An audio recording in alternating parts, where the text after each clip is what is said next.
أعوذ بالله من الشيطان الرجيم. بسم الله الرحمن الرحيم. وما أنزلنا على قومه من بعده من جند من السماء وما كنا منزلين إن كانت إلا صيحة واحدة فإذا هم خامدون. يا حسرة على العباد ما يأتيهم من رسول إلا كانوا به يستهزئون.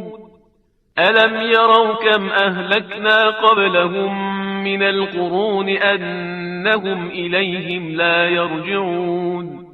وإن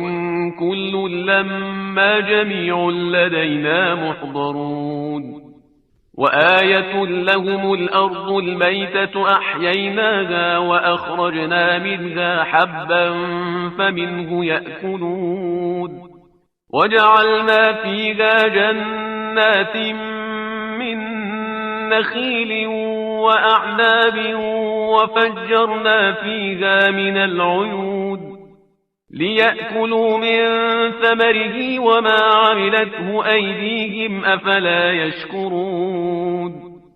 سبحان الذي خلق الأزواج كلها مما تنبت الأرض ومن أنفسهم ومما لا يعلمون.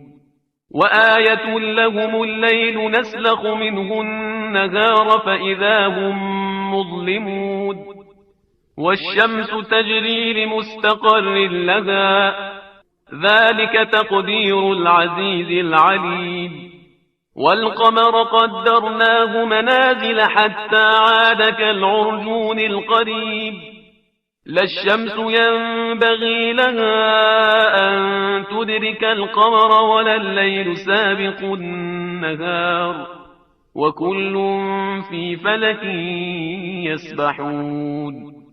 وآية لهم أنا حملنا ذريتهم في الفلك المشحون وخلقنا لهم من مثله ما يركبون. وإن نشأ نغرقهم فلا صريخ لهم ولا هم ينقذون إلا رحمة منا ومتاعا إلى حين. وإذا قيل لهم اتقوا ما بين أيديكم وما خلفكم لعلكم ترحمون. وما تأتيهم من آية من آيات ربهم إلا كانوا عنها معرضين. وإذا قيل لهم أنفقوا مما رزقكم الله قال الذين كفروا للذين آمنوا أنطعم من لو يشاء الله أطعمه. قال الذين كفروا للذين آمنوا أنطعم من لو يشاء الله أطعمه إن أنتم إلا في ضلال مبين. ويقولون متى هذا الوعد إن كنتم صادقين. ما ينظرون إلا صيحة واحدة تأخذهم وهم يخصمون فلا يستطيعون توصية ولا إلى أهلهم يرجعون. ونفخ في الصور فإذا هم من الأجداث إلى ربهم ينسلون. قالوا يا ويلنا من بعثنا من مرقدنا هذا ما وعد الرحمن وصدق المرسلون. إن كانت إلا صيحة واحدة فإذا هم جميع لدينا محضرون. فاليوم لا تظلم نفس شيئا ولا تجزون إلا ما كنتم تعملون. إن أصحاب الجنة اليوم في شغل فاكهون. هم وأزواجهم في ظلال على الأرائك متكئون لهم فيها فاكهة ولهم ما يدعون سلام قولا من رب رحيم وامتازوا اليوم أيها المجرمون ألم أعهد إليكم يا بني آدم ألا تعبدوا الشيطان إنه لكم عدو مبين وأن اعبدوني هذا صراط مستقيم ولقد أضل منكم جبلا كثيرا أفلم تكونوا تعقلون هذه جهنم التي كنتم توعدون اصلوها اليوم بما كنتم تكفرون اليوم نختم على أفواههم وتكلمنا أيديهم وتشهد أرجلهم بما كانوا يكسبون ولو نشاء لطمسنا على أعينهم فاستبقوا الصراط فأنى يبصرون ولو نشاء لمسخناهم على مكانتهم فما استطاعوا مضيا ولا يرجعون ومن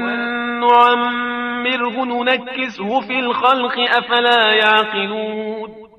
وما علمناه الشعر وما ينبغي له إن هو إلا ذكر وقرآن مبين لينذر من كان حيا ويحق القول على الكافرين أولم يروا أنا خلقنا لهم مما عملت أيدينا أنعاما فهم لها مالكون وذللناها لهم فمنها ركوبهم ومنها يأكلون ولهم فيها منافع ومشارب أفلا يشكرون واتخذوا من دون الله آلهة لعلهم ينصرون لا يستطيعون نصرهم وهم لهم جند محضرون فلا يحزنك قولهم إنا نعلم ما يسرون وما يعلنون أولم ير الإنسان أنا خلقناه من نطفة فإذا هو خصيم مبين وضرب لنا مثلا ونسي خلقه قال من يحيي العظام وهي رميم قل يحييها الذي أنشأها أول مرة وهو بكل خلق عليم الذي جعل لكم من الشجر الأخضر نارا فإذا أنتم منه توقدون أوليس الذي خلق السماوات والأرض بقادر على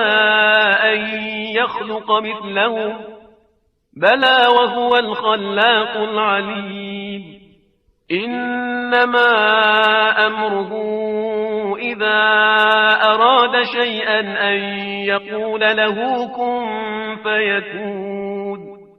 فسبحان الذي بيده ملكوت كل شيء وإليه ترجعون بسم الله الرحمن الرحيم والصافات صفا فالزاجرات زجرا فالتاليات ذكرا إن إلهكم لواحد رب السماوات والأرض وما بينهما ورب المشارق إنا زينا السماء الدنيا بزينة الكواكب وحفظا من كل شيطان مارد لا يسمعون إلى الملأ الأعلى ويقذفون من كل جانب دحورا ولهم عذاب واصب إلا من خطف الخطفة فأتبعه شهاب ثاقب فاستفتهم أهم أشد خلقا أم من خلقنا إنا خلقناهم من طين لازب بل عجبت ويسخرون وإذا ذكروا لا يذكرون وإذا رأوا آية يستسخرون وقالوا إن هذا إلا سحر مبين أإذا متنا وكنا ترابا وعظاما أإنا لمبعوثون أو آباؤنا الأولون قل نعم وأنتم داخرون فإنما هي زجرة واحدة فإذا هم ينظرون وقالوا يا ويلنا هذا يوم الدين هذا يوم الفصل الذي كنتم به تكذبون احشروا الذين ظلموا وأزواجهم وما كانوا يعبدون من دون الله فاهدوهم إلى صراط الجحيم وقفوهم إنهم مسؤولون ما لكم لا تناصرون بل هم اليوم مستسلمون وأقبل بعضهم على بعض يتساءلون قالوا إنكم كنتم تأتوننا عن اليمين قالوا بل لم تكونوا مؤمنين وما كان لنا عليكم من سلطان بل كنتم قوما طاغين فحق علينا قول ربنا إنا لذائقون فأغويناكم إنا كنا غاوين فإنهم يومئذ في العذاب مشتركون إنا كذلك نفعل بالمجرمين إنهم كانوا إذا قيل لهم لا إله إلا الله يستكبرون ويقولون أئنا لتاركو آلهتنا لشاعر مجنون بل جاء بالحق وصدق المرسلين إنكم لذائق العذاب الأليم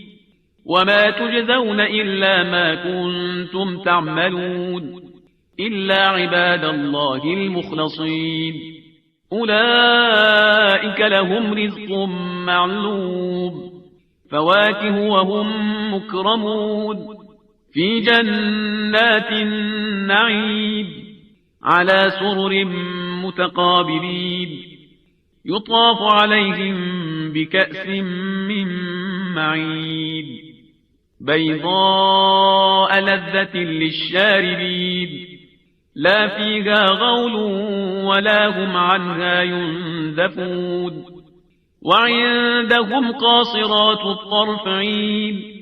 كأنهن بيض مكنون فأقبل بعضهم على بعض يتساءلون قال قائل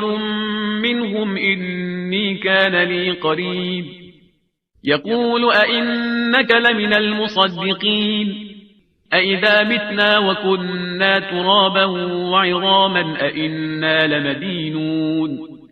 قال هل أنتم مطلعون فاطلع فرآه في سواء الجحيم قال تالله إن كدت لتردين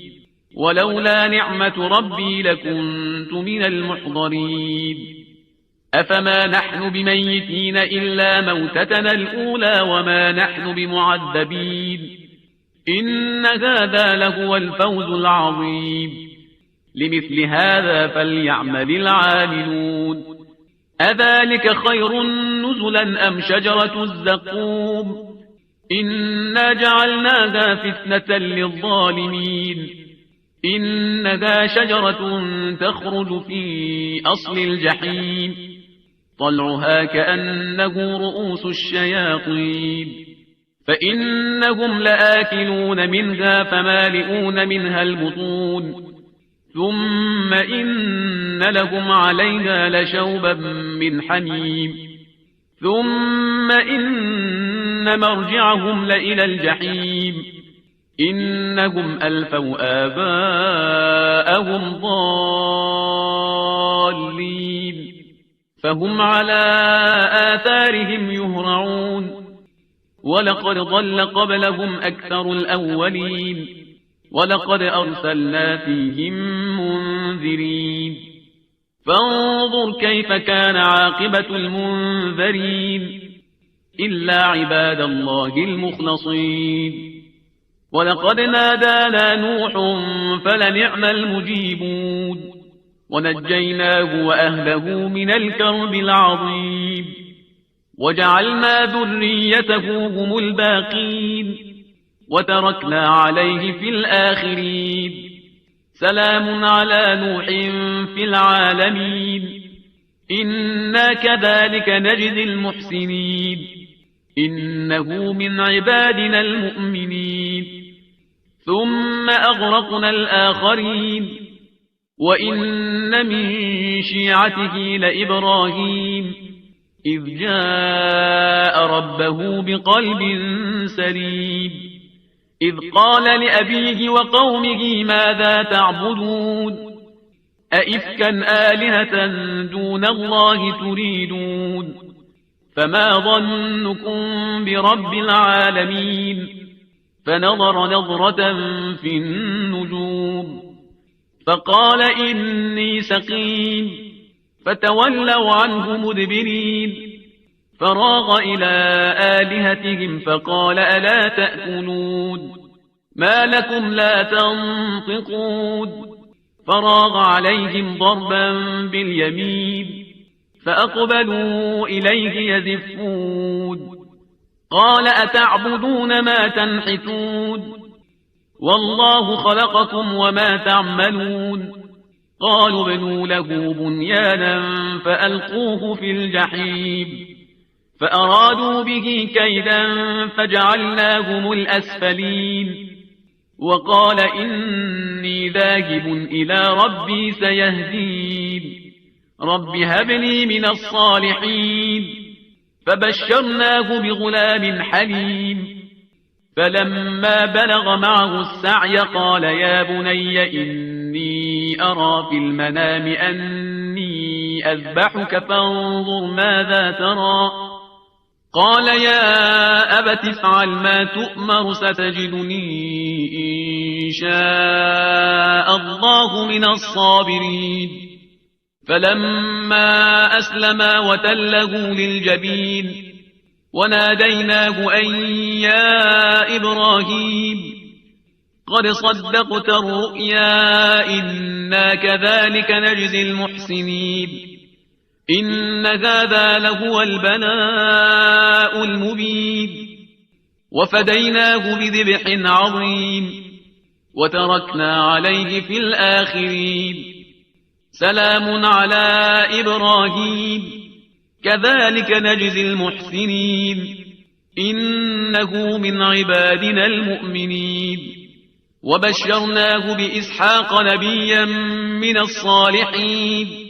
وباركنا عليه وعلى إسحاق ومن ذريتهما محسن وظالم لنفسه مبين ولقد مننا على موسى وهارون ونجيناهما وقومهما من الكرب العظيم ونصرناهم فكانوا هم الغالبين وآتيناهما الكتاب المستبين وهديناهما الصراط المستقيم وتركنا عليهما في الآخرين سلام على موسى وهارون إنا كذلك نجزي المحسنين إنهما من عبادنا المؤمنين وإن إلياس لمن المرسلين إذ قال لقومه ألا تتقون أتدعون بعلا وتذرون أحسن الخالقين الله ربكم ورب آبائكم الأولين فكذبوه فإنهم لمحضرون إلا عباد الله المخلصين وتركنا عليه في الآخرين سلام على الياسين إنا كذلك نجزي المحسنين إنه من عبادنا المؤمنين وإن لوطا لمن المرسلين إذ نجيناه وأهله أجمعين إلا عجوزا في الغابرين ثم دمرنا الآخرين وإنكم لتمرون عليهم مصبحين وبالليل أفلا تعقلون وإن يونس لمن المرسلين إذ أبق إلى الفلك المشحون فساهم فكان من المدحضين فالتقمه الحوت وهو مليم فلولا أنه كان من المسبحين للبث في بطنه إلى يوم يبعثون فنبذناه بالعراء وهو سقيم وأنبتنا عليه شجرة من يقطين وأرسلناه إلى 100,000 أو يزيدون فآمنوا فمتعناهم إلى حين فاستفتهم ألربك البنات ولهم البنون أم خلقنا الملائكة إناثا وهم شاهدون ألا إنهم من إفكهم ليقولون ولد الله وإنهم لكاذبون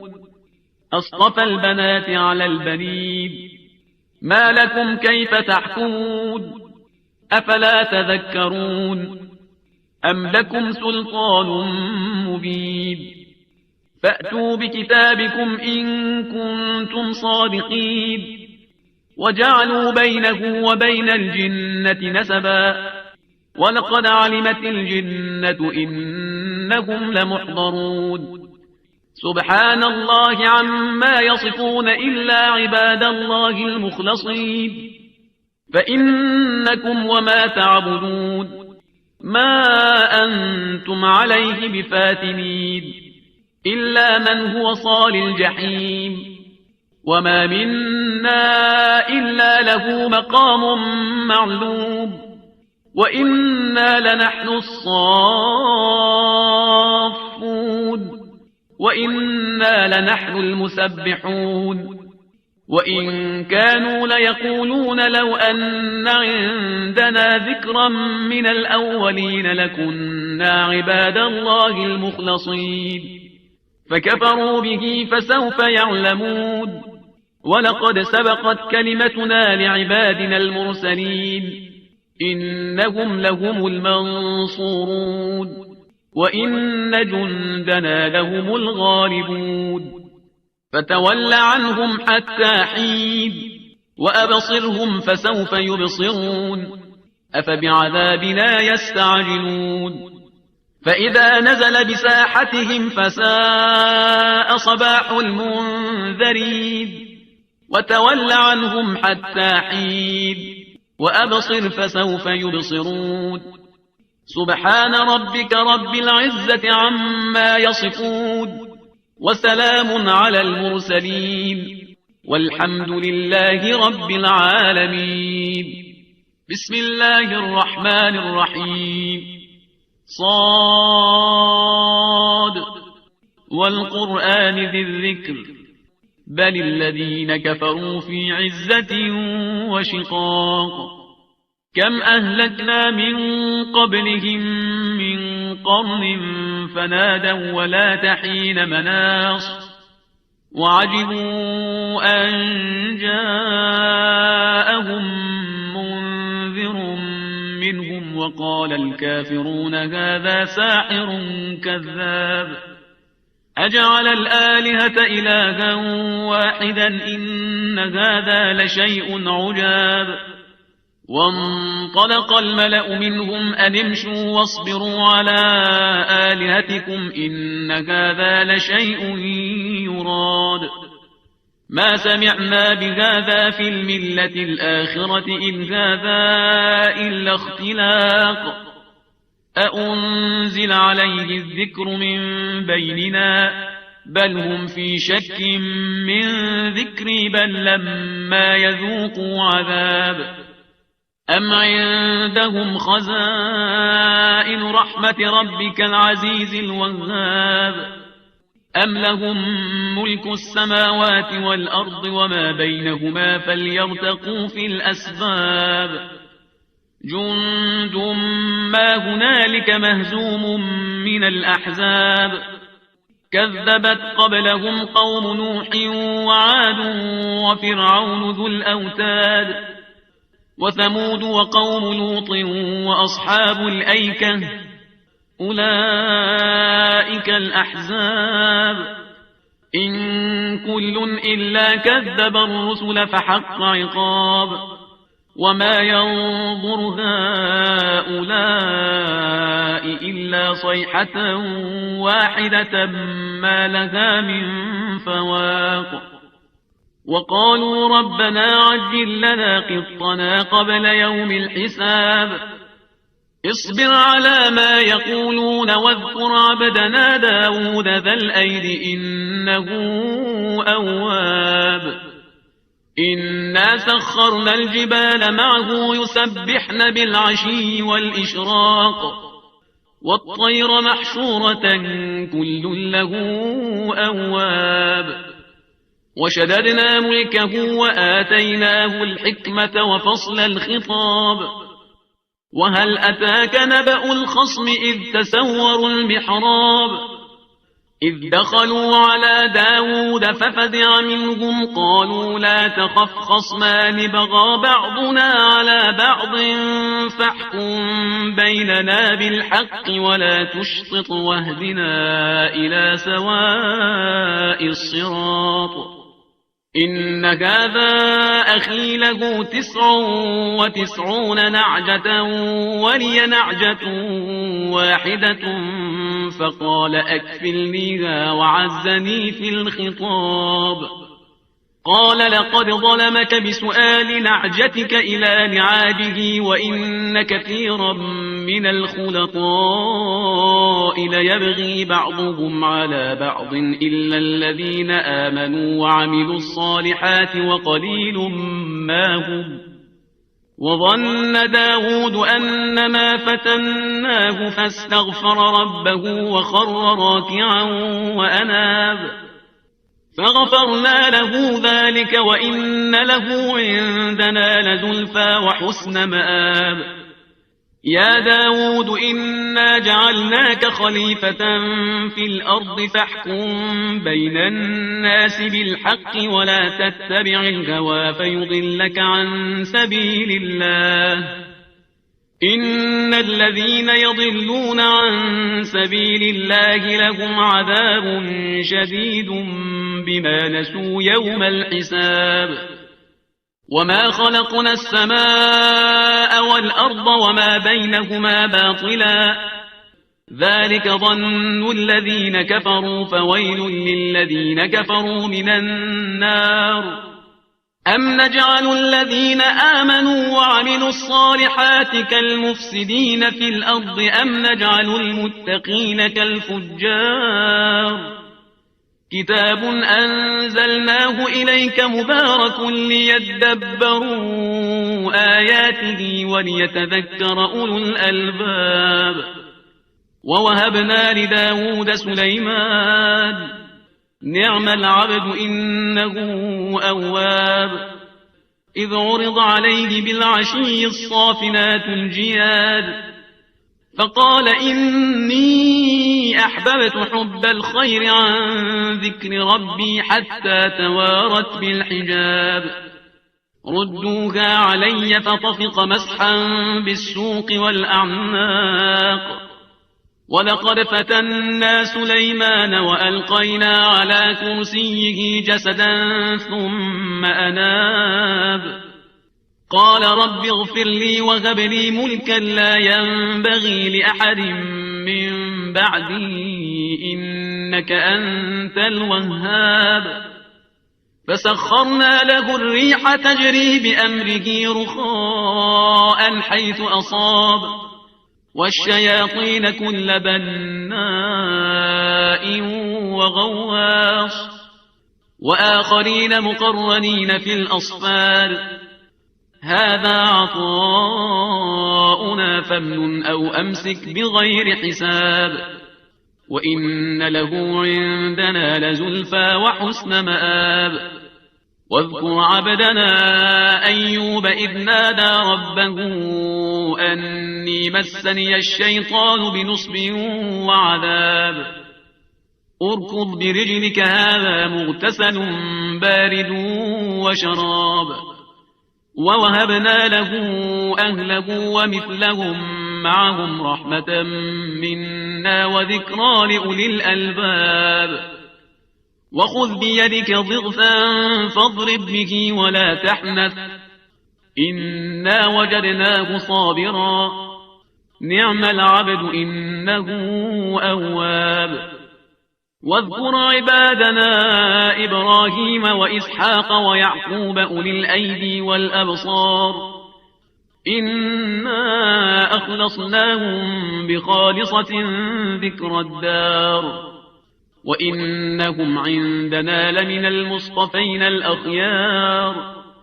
واذكر إسماعيل واليسع وذا الكفل وكل من الأخيار هذا ذكر وإن للمتقين لحسن مآب. جنات عدن مفتحة لهم الأبواب متكئين فيها يدعون فيها بفاكهة كثيرة وشراب. وعندهم قاصرات الطرف أتراب هذا ما توعدون ليوم الحساب. إن هذا لرزقنا ما له من نفاد. هذا وإن للطاغين لشر مآب. جهنم يصلونها فبئس المهاد. هذا فليذوقوه حميم وغساق وآخر من شكله أزواج. هذا فوج مقتحم معكم لا مرحبا بهم إنهم صالوا النار. قالوا بل أنتم لا مرحبا بكم أنتم قدمتموه لنا فبئس القرار. قالوا ربنا من قدم لنا هذا فزده عذابا ضعفا في النار. وقالوا ما لنا لا نرى رجالا كنا نعدهم من الأشرار أتخذناهم سخريا أم زاغت عنهم الأبصار. إن ذلك لحق تخاصم أهل النار. قل إنما أنا منذر وما من إله إلا الله الواحد القهار. رب السماوات والأرض وما بينهما العزيز الغفار. قل هو نبأ عظيم أنتم عنه معرضون. ما كان لي من علم بالملأ الأعلى إذ يختصمون إن يوحى إلي إلا أنما أنا نذير مبين. إذ قال ربك للملائكة إني خالق بشرا من طين فإذا سويته ونفخت فيه من روحي فقعوا له ساجدين. فسجد الملائكة كلهم أجمعون إلا إبليس استكبر وكان من الكافرين. قال يا إبليس ما منعك أن تسجد لما خلقت بيدي أستكبرت أم كنت من العالين. قال أنا خير منه خلقتني من نار وخلقته من طين. قال فاخرج منها فإنك رجيم وإن عليك لعنتي إلى يوم الدين. قال رب فأنظرني إلى يوم يبعثون. قال فإنك من المنظرين إلى يوم الوقت المعلوم. قال فبعزتك لأغوينهم أجمعين إلا عبادك منهم المخلصين. قال فالحق والحق أقول لأملأن جهنم منك وممن تبعك منهم أجمعين قل ما أسألكم عليه من أجر وما أنا من المتكلفين إن هو إلا ذكر للعالمين ولتعلمن نبأه بعد حين بسم الله الرحمن الرحيم تنزيل الكتاب من الله العزيز الحكيم إنا أنزلنا إليك الكتاب بالحق فاعبد الله مخلصا له الدين ألا لله الدين الخالص والذين اتخذوا من دونه أولياء ما نعبدهم إلا ليقربونا إلى الله زلفى إن الله يحكم بينهم فيما هم فيه يختلفون إن الله لا يهدي من هو كاذب كفار لو أراد الله أن يتخذ ولدا لاصطفى مما يخلق ما يشاء سبحانه هو الله الواحد القهار خلق السماوات والأرض بالحق يكور الليل على النهار ويكور النهار على الليل وسخر الشمس والقمر كل يجري لأجل مسمى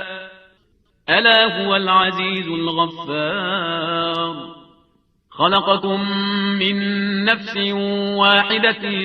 ثم جعل منها زوجها وأنزل لكم من الأنعام 8 أزواج يخلقكم في بطون أمهاتكم خلقا من بعد خلق في ظلمات 3 ذلكم الله ربكم له الملك لا إله إلا هو فأنى تصرفون إن تكفروا فإن الله غني عنكم ولا يرضى لعباده الكفر وإن تشكروا يرضه لكم ولا تزر وازرة وزر أخرى ثم إلى ربكم مرجعكم فينبئكم بما كنتم تعملون إنه عليم بذات الصدور وإذا مس الإنسان ضر دعا ربه منيبا إليه ثم إذا خوله نعمة منه نسي ما كان يدعو إليه من قبل وجعل لله أندادا ليضل عن سبيله قل تمتع بكفرك قليلا إنك من أصحاب النار أمن هو قانت آناء الليل ساجدا وقائما يحذر الآخرة ويرجو رحمة ربه قل هل يستوي الذين يعلمون والذين لا يعلمون إنما يتذكر أولو الألباب قل يا عبادي الذين آمنوا اتقوا ربكم للذين أحسنوا في هذه الدنيا حسنة وأرض الله واسعة إنما يوفى الصابرون أجرهم بغير حساب قل إني أمرت أن أعبد الله مخلصا له الدين وأمرت لأن أكون أول المسلمين قل إني أخاف إن عصيت ربي عذاب يوم عظيم قل الله أعبد مخلصا له ديني فاعبدوا ما شئتم من دونه قل إن الخاسرين الذين خسروا أنفسهم وأهليهم يوم القيامة ألا ذلك هو الخسران المبين لهم من فوقهم ظلل من النار ومن تحتهم ظلل ذلك يخوف الله به عباده يا عباد فاتقون والذين اجتنبوا الطاغوت أن يعبدوها وأنابوا إلى الله لهم البشرى فبشر عباد الذين يستمعون القول فيتبعون أحسنه أولئك الذين هداهم الله وأولئك هم أولو الألباب أفمن حق عليه كلمة العذاب أفأنت تنقذ من في النار لكن الذين اتقوا ربهم لهم غرف من فوقها غرف مبنية تجري من تحتها الأنهار وعد الله لا يخلف الله الميعاد ألم تر أن الله أنزل من السماء ماء فسلكه ينابيع في الأرض ثم يخرج به زرعا مختلفا ألوانه ثم يهيج فتراه مصفرا ثم يجعله حطاما إن في ذلك لذكرى لأولي الألباب أفمن شرح الله صدره للإسلام فهو على نور من ربه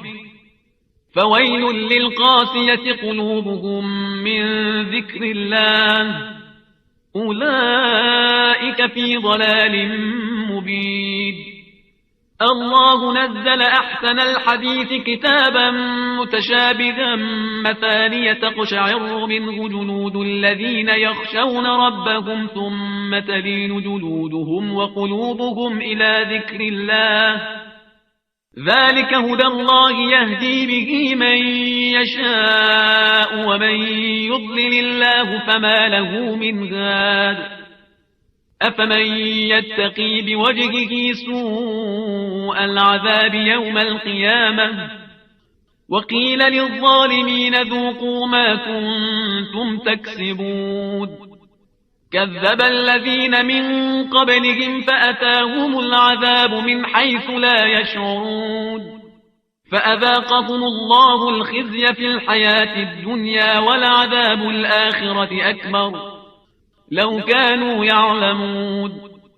ولقد ضربنا للناس في هذا القرآن من كل مثل لعلهم يتذكرون قرآنا عربيا غير ذي عوج لعلهم يتقون ضرب الله مثلا رجلا فيه شركاء متشاكسون ورجلا سلما لرجل هل يستويان مثلا الحمد لله بل أكثرهم لا يعلمون إنك ميت وإنهم ميتون ثم إنكم يوم القيامة عند ربكم تختصمون